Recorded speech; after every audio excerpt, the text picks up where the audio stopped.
ታዲያስ አዲስ ከመጡት መልክቶች መሃል እስኪ ፎቶ ተልኮልናል። ቦሌ አካባቢ ነው። ባስ ነው እንግዲህ እንደምታዩት የስልክ እንጨት ገጭቶ ቆሟልና ምን ተፈጥሮ ነው እየተባለ ነው። ምክንያቱም ብዙ ሰው ከቦት ቆሟል። ብዙ ቦታዎች ላይ መብራት የለም። እንደው እንዲያውቁት አድርጉልን አይነት ነው ሐሳቡና ወደ ኢትዮጵያ ኤሌክትሪክ አገልግሎት ደወል አድርጌያለሁ። የኢትዮጵያ ኤሌክትሪክ አገልግሎት ህዝብ ግንኙነት ናቸው። ፈጠን ያለ ምላሽ ነው የሚሰጡን። በጣም ደስ ይላል። አንዋርን ደወል አድርገናል። ጤና ይስጥልኝ አቶ አንዋር። ታዲያስ አዲስ ሰይፉ ሁሉ በጣም አመሰግናለሁ። ያው ምንም ነገር ሲፈጠር መደወላችንን እንቀጥለናል። እንግዲህ በትክክል እንግዲህ የደረሰኝ መልእክት እንደሚያሳየው ዛሬ ነው አውቶቡስ ፖል ገጭቶ ቆሟልና ምን ተፈጥሮ ነው? ምናልባት ጉዳዩን ካወቃችሁትስ የተወሰደ ያለ እርምጃ ካለ? በጣም አመሰግናለሁ። የዘወትር ተባባሪያችን ስለሆናችሁ የህዝቡና የአድማጮቻችሁን ጥያቄዎች ለመመለስ ስለምትዘጋጁ ሁልጊዜም ለእናንተ ተባባሪ ነን። ሁልጊዜም እንደምለው ነው የኢትዮጵያ ኤሌክትሪክ አገልግሎት አጠቃላይ ንብረትነቱም ሁሉ ነገሩ የኢትዮጵያውያን ነው፣ የእኛ ብቻ አይደለም። የሚጠብቀውም እኮ ኢትዮጵያዊ ነው። ሁሉም አጠገቡ ያለውን ትራንስፎርመር ነው የሚጠብቀውና ምንም ነገር ሲሆን ያው የሚጎዳው የሚጠቀመው ህብረተሰቡ ነውና እናንተ ጋር አድርሰው ስለምትደውሉልን በጣም እናመሰግናለን። የተከሰተው ቦታው ቦሌ ክፍለ ከተማ ፊት ለፊት ነው። ራሱ ቦሌ ክፍለ ከተማ አካባቢ ነው የተከሰተው። የመኪና አደጋ ነው የደረሰው። መኪናው የገጨው በአጋጣሚ ሆኖ መጀመሪያ የገጨው የቴሌ ምሰሶ ነው። እዚህ ከተማ ላይ የእኛ ብቻ ምሰሶ አይደለም ያለው። በነገራችን ላይ የቴሌ ደግሞ ምሰሶም አለው።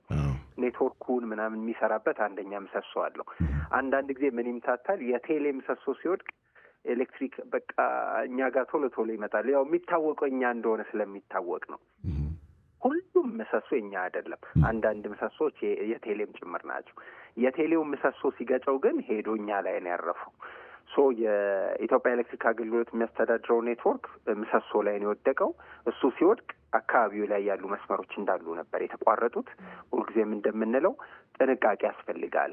መኪና ስትነዱ፣ ስራ ስትሰሩ፣ ህንጻ ስትገነቡ ጥንቃቄ ከሌለ መስመሩ ይጎዳል። ያኔ አንደኛ ሰው ይጎዳል፣ ሁለተኛ መስመሩ ይበጠስና በጣም ሰፊ አካባቢዎች ኤሌክትሪክ እንዲቋረጥ ያደርጋል።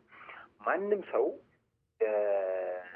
ኤሌክትሪክ መስመሮቹን በደንብ ካልተጠነቀቀ፣ ለምሳሌ ግንባታ ሲሰራ አንዳንድ ሰው ዝም ብሎ G+1 G+2 መገንባቱ ላይ በጣም ያተኩራል። እሱ አይደለም። መስመሩን በጥንቃቄ ካልተሰራ ስላቡን ሲሞሉት አንዱን መስመር ይነኩታል። ያን አካባቢው ይቸገራል። መኪና አደጋ ደግሞ አንደኛው ምሰሷችንና መስመራችን ላይ አደጋ ከሚያመጡ ችግሮች አንደኛው ነው እና ልክ እንጨቱን የቴሌውን ሲነካ እኛ ላይ ያረፈ ዜን አጠቃላይ አካባቢው ጠፋ። ትንሽ ተቸግረው ነበር የተወሰኑ ነዋሪዎች። በፍጥነት ግን ያደረግነው ዋነኛው ጉዳይ በቀጥታ ፖሉ ክፍለ ከተማው ላይ ነው ያለው። ስለዚህ ቀሪ በአካባቢ የሚኖሩ ደንበኞቻችንን ከሌላ ትራንስፎርመር ኤሌክትሪክ ሰጠናቸው። ምክንያቱም መደበኛ የዕለት ተዕለት ህይወት መቀጠል አለበት። እዛው አካባቢ ያለችው ራሱ ክፍለ ከተማው የሚወስድበት ትራንስፎርመር ግን እስካሁን እየጠገነው ነው፣ ያስተካከልነው ነው የምንገኘው። ጠቅለል ብሎ ግን ይህንን ጥንቃቄ ማድረግ ያስፈልጋል። መኪና ስትነዱም፣ ቤት ስትገነቡም፣ ስራ ስትሰሩም ከትራንስፎርመር ርቃችሁ ከመስመር ርቃችሁ ካልሆነ የህብረተሰቡን ኤሌክትሪክ ነው የሚቋረጠው እና ሁሉም ሰው ለጥንቃቄም እና ደግሞ ለትብብርም በጣም ሁሉንም ሰው መጠየቅ እፈልጋለሁ። ምናልባት አደጋውን እያየሁት የተላከልንን ፎቶ እንዲሁ የደረሰ አደጋው ትንሽ ከፍ ያለ ይመስላል። በሰው ላይ የደረሰ በህይወት ላይ የደረሰ አደጋ አለ ሊባል ይችላል? አንዋር፣ እስካሁን የተጠናቀረ እንደሱ አይነት ሪፖርት እኔ ጋር አልደረሰም።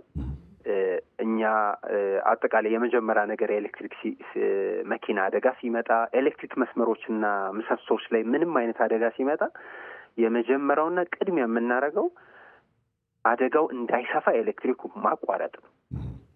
ምክንያቱም ልክ ከተበጠሰ በኋላ ሌላ ሰው ነክቶ ሌላ አደጋ እንዳይመጣ ኢሚዲየትሊ ሴንስ ስለሚያደርገን ቶሎ እናጠፋዋለን። ዜን አደጋ ለመቀነስ ነው ከዛ በኋላ የምንጣጣረው። ዜን ህብረተሰቡ የሚጠቀምበትን መስመር ቶሎ እንመልሳለን። እንደሱ ነው የምናደርገው። የተጠናቀረው ሪፖርት ደግሞ ሲደርስ እንደዚሁ አደርሳለሁ። በጣም ጥሩ። ያው እንግዲህ ከሌላው ኤሌክትሪክ አገልግሎት እንዲቀጥል ጥረት እያደረጋችሁ ነው። አሁን መደበኛው ሙሉ ለሙሉ ወደ ቀድሞ እንዲመለስ ምን ያህል ጊዜ የሚፈጅ ይመስላል? ምክንያቱም የመጡትም ጥያቄዎች እንደዛ የሚሉ ስለሆነ። ልክ ነው። በተቻለን መጠን መደበኛ ነዋሪው እንዳይቸገር አሁን አገልግሎት እያገኘ ነው። በትክክል አሁን መብራት እያጣ ያለው ራሱ ክፍለ ከተማው የሚጠቀምበት ትራንስፎርመር ነው። ክፍለ ከተማው ደግሞ ካስተዋልክ በጣም ትልልቅ መስሪያ ቤቶች አሉ። ብዙ የውል ስምምነቶች አሉ። ካርታዎች ይወጣ፣ ብዙ ስራ ይሰራል አይደል እዛ ክፍለ ከተማ ላይ። እሱን ትራንስፎርመር ወደ ነበረበት ለመመለስ እንጥራለን። በጣም ብዙ ጊዜ የሚፈጅብን አይደለም። ዛሬ ወይ ነገ ጠዋት አጠናቀን ኦንቦርድ እናደርገዋለን። ደንበኛው ግን እዛ አካባቢ የሚኖር ነዋሪ ግን ሁሉም ኤሌክትሪክ አግኝተዋል። ይህን ማለት እፈልጋለሁ። ከልብ እናመሰግናለን። የአድማጮቻችንን ጥያቄ ለመመለስ ያው ስንደውል አንድ ነገር ልጨምር። በደስታ በጣም ሰሞኑን ሸገር አካባቢ የተወሰኑ መብራት መቋረጦች ነበሩ። 1-2-3 ቀን የተቸገሩ ነዋሪዎች በጣም ብዙ ነበሩ። ፉሪ፣ ሰበታ ምናምን አካባቢዎች በጣም የተቸገሩ ነበሩ። 1-2 ቀን የሰብስቴሽን የሚባለው ኃይል ይመረትና ኃይል ከተመረተ በኋላ ሰብስቴሽን ውስጥ ነው የሚገባው። ከሰብስቴሽኑ ቀጥሎ ወደ ትራንስፎርመር ነው የሚሄደው። ሰብስቴሽኑ አካባቢ ትንሽ የእርዝ ፎልት የምንለው በተለያየ ጥቃቅን ምክንያት ችግር ይገጥማልና አለ አይደል ዝም ብሎ ቀለል ያለ መጠነኛ ንቅናቄ ወይ ደግሞ የሆነ ተፈጥሯዊ ነገር ሲነካው ይበላሻል አንዳንድ ጊዜ እና እንደሱ ተከስቶ እሱን ለመጠገን በጣም ሰፊ ርብርብ ሲደረግ ነበር። እዛ አካባቢ ያሉ ነዋሪዎች ብዙ ታግሰውናል። 2 ቀን ቀላል ጊዜ አይደለም። በጣም ነው የታገሱን። በተለያየ ምክንያት መብራት ስለጠፋባቸው በጣም ይቅርታ እንጠይቃለን። ስለታገሱን ግን በጣም እናመሰግናለን። አሁንም ያልተሰራላቸው አካባቢዎች የተወሰኑ ኤሪያዎች አሉ። እሱን በእርግጠኝነት ዛሬ እናጠናቅቃለን ብለን እናስባለን። እንደዚህ አይነት አደጋዎችም ሲከሰቱ ያው ሁልጊዜም እንደምንለው ኤሌክትሪኮቻችን መስመሮቻችን በጣም ረጅም ዘመን ያስቆጠሩ ስለሆነ ትልልቅ ኢንቨስትመንት ይፈልጋሉ። ባለፈው ማስተር ፕላን አስተዋውቀናል። ወደ $30 ቢሊዮን ኢንቨስትመንት የሚፈልግ እሱን ቀስ ብለን ኦንቦርድ እያደረግነው ነው። እነዚህ ሁሉ ሲሰበሰቡ የመብራት ሲቋረጥ ስለሚታገሱን እና ደግሞ ስናቋርጥባቸው በጣም በተለያየ ምክንያት ሲቋረጥ እነሱ ደግሞ ስለሚጠብቁን ደንበኞቻችን ይቅርታን መጠየቅ እፈልጋለሁ፣ ምስጋና ማድረስ እፈልጋለሁ። ከልብ እናመሰግናለን። ተመሳሳይ ነገሮች እንዲሁ ሲፈጠሩ እየደወልን መረጃ መጠየቃችን እንቀጥላለን። ስለነበረን ቆይታ ከልብ ነው እናመሰግነው። አኗሪ በጣም አመሰግናለሁ። ሰይፎች በያላችሁበት ጥሩ ጊዜ ነው የምንመኘው። የኢትዮጵያ ኤሌክትሪክ አገልግሎት ህዝብ ግንኙነት ናቸው። ያው እናንተ ላካችሁ እናም ጥያቄውን አቀረብን። በቂ መልስ እንዳገኛችሁ ተስፋ እናደርጋለን። አውቶቡሱ ግን በጣም ነው እንግዲህ ፍሬን የበጠሰም ይመስላል። ደግነቱ ሰው አለበጉዳቱ በጣም እናም እንግዲህ የኤሌክትሪክ ነው ችግር የለም። ካሁን በኋላ ግን በተለይ ሲነዳ ጥንቃቄ እንግዲህ ያስፈልጋልና የኛም ጥንቃቄ ይጨምር እሱም ይጠብቀን ነው። እንግዲህ የዛሬ አደጋዎች ግን አሁን ላይ በጣም እያስተዋላችሁ ነው። መንገድ ላይ የሚነዱበት መንገድ በጣም በእውነት ፈጣን ናቸው። ፈጣን መፍጠን ብቻ ሳይሆን ደግሞ ጥንቃቄ ያልተላበሰ ፍጥነት ነውና አንዳንዴ እንደስሙ ይሆነ እንዳንበል ነው። ትክክል እና የሆነ ኃላፊነት በሚሰማ መልኩ ቢያሽከረክሩ እንደውም እነሱ እኮ ምሳሌ መሆን ያለባቸው አይደለ? በፊት ይባላል የአንበሳ አሽከርካሪዎች በእድሜም ትንሽ ጠና ያሉ ናቸው፣ ኃላፊነት የሚሰማ ናቸው። ልምዱም አለ። በቃ ሹፌር ሲባል እነሱ ናቸው ምሳሌ የሚሆኑት። አሁን ግን ከዛ በተቃረነ መልኩ ነው እኔ እያስተዋልኩ ያለሁትና ወይ ደግሞ ሁሉንም ማለት አይደለም ጠብ የሚለው ነገር ትንሽ አስቸጋሪ ነውና የድሮ ትግስታችሁ ያስፈልጋል። አደጋን ማጥፋት አይቻልም፣ እንቀንሰው ነው።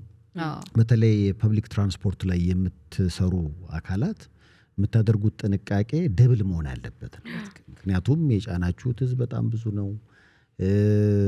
ሊመጣ የሚችለው አደጋ የከፋ ነው የሚሆነውና ከዛ አንፃር እንግዲህ ጥንቃቄ ለማለት ነው። ተመልካቾች ላካችሁ እናንተ እንደዋጣሩልን ኤሌክትሪክም የለንም አላችሁ።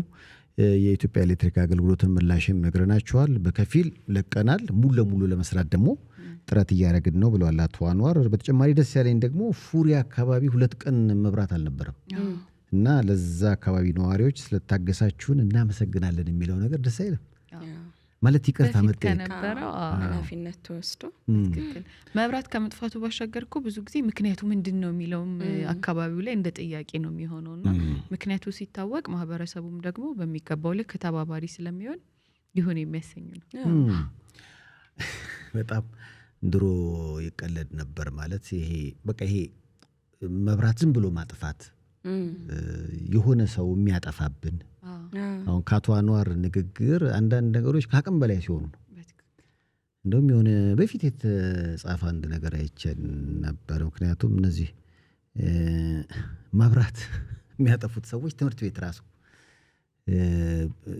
ብላክቦርድ የማጥፋት ባህሪ እንዳላቸው የሚገልጽ ቶሎ አስተማሪ ሲመጣ በዛ ተመዝነው እንደሚቀጠሩ አይነት ነገርና ያ ሳይሆን በደንብ ከአቅም በላይ የሆነ ነገር ሲከሰት ብቻ ነው። እኔ ግን የሚያዝናሉኝ በየሰፈሩ የሚደውሉ አሉ ታውቃላችሁ፣ ጸጉር ቤት ምን በየሰዓቱ ጠፋብን ብላ ኧረ እባካችሁ እንደውም የሚታወቁ ያሉ ይመስለኛል። እስኪ እነሱ ነው የሚፈልጋቸው። እውነት መብራት ኃይል ራሱ የሚያውቃቸው በየሰፈሩ አሉ፣ ይደውላሉ እኮ ስራ እያስተጓጎለባቸው። ልቀቁልን፣ ኧረ እሺ አሁን የሰፈር ነው ይለቀቃል። እኛውን ጸጉር ቤት ቁጭ ብዬ መብራት ሲሄድ በቃ እኔ ብቻ ነኝ፣ የኔ አስተካካይ ብቻ ነው ስራ የማያቆመው። ያው በመደበኛው መላጫ አይደለም ይላችሁ ከኤሌክትሪክ ያገናኘው እና ያሁሉ ሰው እንደዚህ ብሎ እኔን ነው የሚያየው። ታድሎ አይነትም። እኔ ከጸጉር ቤት ጋር ተያይዞ የሰማሁት ሁሌ ትደውላለች ጸጉር ቤት እንዲህ ሲጠፋ ምናምን። እኔ እኮ እነሱ ጋር እንደምደውለው ፍቅረኛ ጋር ብደውል እንዲያግብቼ ነው በጣም ከመደወል የተነሳ ከምትደውል ከሚቀበላት ሰው ጋር ግን አልተግባቡም ይመስለኛል። እስኪ እናዛ ከሬታ ከሚወስደው እና በጣም ድምጿ አለምዶት ከየት ነው አይልም ይመጣል፣ በቃ ይመጣል፣ ሄደ ይመጣልሻል። ታዲያስ አዲስ